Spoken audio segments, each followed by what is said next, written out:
ಕಾಸ್ ದಯ ಇಲ್ಲೂ ಬಂದು ಒಕ್ಕರ್ಸ್ಕೊಂಡ್ಬಿಟ್ನ. ಎಲ್ಲೂ ಹೋದ್ರೂ ಅಡ್ಡ ಬರ್ತಾನೆ ಇವನು. ಏಯ್, ಯಾರು ನೀನು?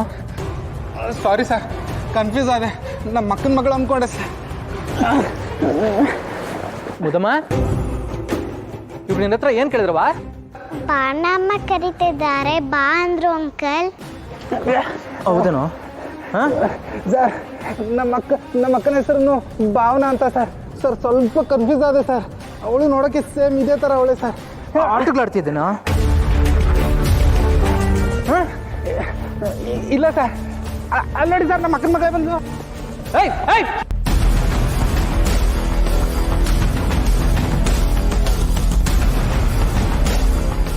ಮುದಮ್ಮ, ನಿಂಗೇನು ಆಗಿಲ್ಲ ತಾನೆ?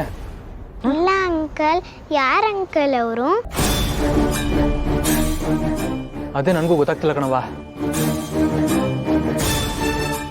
ನೀನು ಅವ್ರ ಜೊತೆ ಹೋಗ್ತಿದ್ದು ಒಳ್ಳೇದಾಯ್ತು ನೋಡು. ಇನ್ಮೇಲೆ ಹಿಂಗೆ ಮಾಡಾಯ್ತಾ?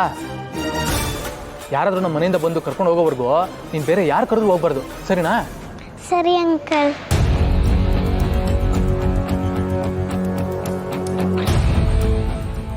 ಸರಿ ಕಣವ್ವ, ಬಾ ಮನೆಗೆ ಹೋಗಮ್ಮ.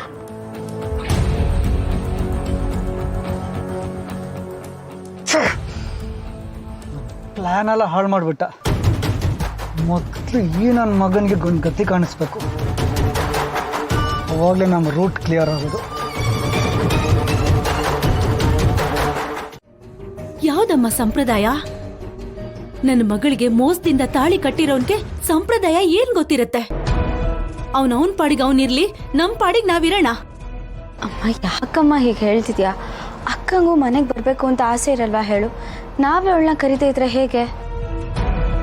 ಎಲ್ರೂ ಒಪ್ಪಿ ಈ ಮದ್ವೆ ಆಗಿದ್ದಿದ್ರೆ ಈ ಮಾತ್ ನೀನ್ ನನಗೆ ಹೇಳ್ಬೇಕಾಗಿರ್ಲಿಲ್ಲ ಜಾನು. ನಿನ್ನ ಅಳಿಯಂದ್ರನ್ನ ಹೇಗ್ ಕರೆದು ಊಟ ಹಾಕದ್ವೋ ಹಾಗೆ ಅವರನ್ನು ಕರೆದು ಊಟ ಹಾಕ್ತಿದ್ದೆ. ಆದ್ರೆ ಈಗ ಅವರನ್ನ ಹೇಗ್ ಕರೀಲಿ? ಮಗಳನ್ನ ನೋಡ್ಬೇಕು ಅನ್ನೋ ಆಸೆ ಇದ್ರು ಅವ್ನ್ ಮಾಡಿರೋ ಕೆಲ್ಸದಿಂದ ಅವನ್ ಮುಖ ನೋಡಕ್ಕೂ ಇಷ್ಟ ಇಲ್ಲ.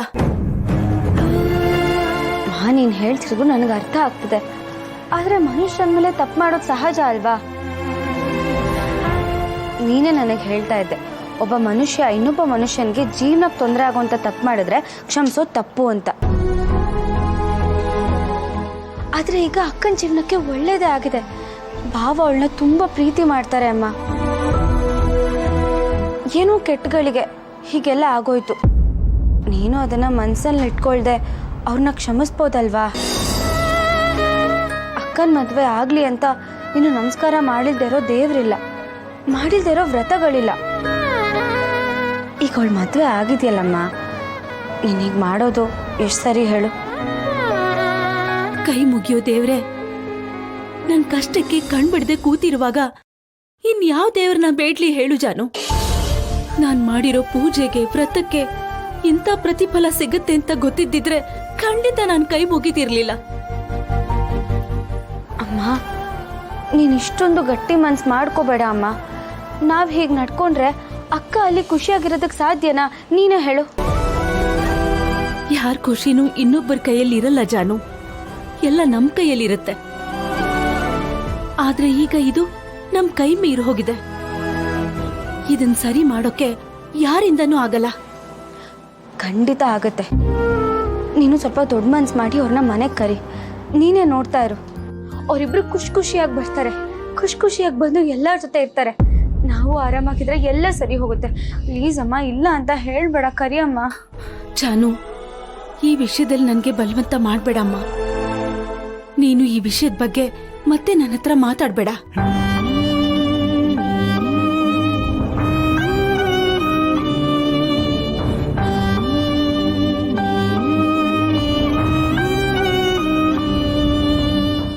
ಲಕ್ಷ್ಮಿ, ಯಾತಕ್ ಸುಮ್ಮನೆ ಸಿದ್ದು ಮೇಲೆ ರೇಗ್ತಾ ಇದೆಯಾ? ಅವ್ರೇನ್ ತಪ್ಪು ಮಾಡಿದ್ದಾರೆ? ಏನ್ರಿ ಹೀಗ್ ಮಾತಾಡ್ತಿದ್ದೀರಾ? ನಮ್ಗೊಂದ್ ಮಾತು ಹೇಳ್ದೆ ಕೇಳ್ದೆ ಅವಳನ್ನ ಕರ್ಕೊಂಡು ಹೋಗಿದಾನಲ್ಲ, ಇದು ತಪ್ಪಲ್ವಾ? ಅವಳನ್ನ ಕರ್ಕೊಂಡು ಹೋಗೋ ಅಧಿಕಾರ ಯಾರು ಕೊಟ್ಟಿದ್ದು ಅವನ್ಗೆ?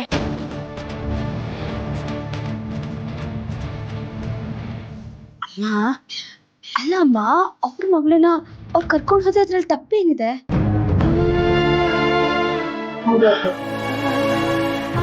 ಭಾವನಾ ಆ ಮನೆಗೆ ಹೋದಾಗಿಂದನು ಖುಷಿ ಅಮ್ಮ ಬೇಕು ಅಂತ ಹೇಳ್ತಾನೆ ಇದ್ದಾಳೆ. ಅವಳಿಲ್ಲಿ ಒಂದು ಹೊತ್ತು ಊಟ ತಿಂಡಿ ಸರಿಯಾಗಿ ಮಾಡಿಲ್ಲ. ಅವಳು ಅಲ್ಲಿಗೆ ಹೋಗೋದೇ ಒಳ್ಳೇದಲ್ವಾ ಅತ್ತೆ? ಅಮ್ಮ ಮಗಳು ಇಬ್ರು ಜೊತೆನಲ್ಲಿದ್ರೆ ಇಬ್ರು ಖುಷಿಯಾಗಿರ್ತಾರೆ. ಹೌದು ಲಕ್ಷ್ಮಿ, ನಿನಗೆ ಗೊತ್ತು ಖುಷಿನೂ ಭಾವನನ್ನ ಎಷ್ಟು ಹಚ್ಕೊಂಡಿದ್ಲು ಅಂತ. ಸಿದ್ದು ಮಾಡಿದ್ದು ಒಳ್ಳೇದೇ ಆಯ್ತು. ಒಟ್ನಲ್ಲಿ ಎಲ್ರಿಗೂ ಅವ್ನ್ ಮಾಡಿದ್ದು ಎಲ್ಲ ಒಳ್ಳೆ ತರನೇ ಕಾಣಿಸ್ತಾ ಇದೆ. ನನ್ ಮಾತು ಯಾರಿಗೂ ಲೆಕ್ಕಕ್ಕೆ ಇಲ್ಲ.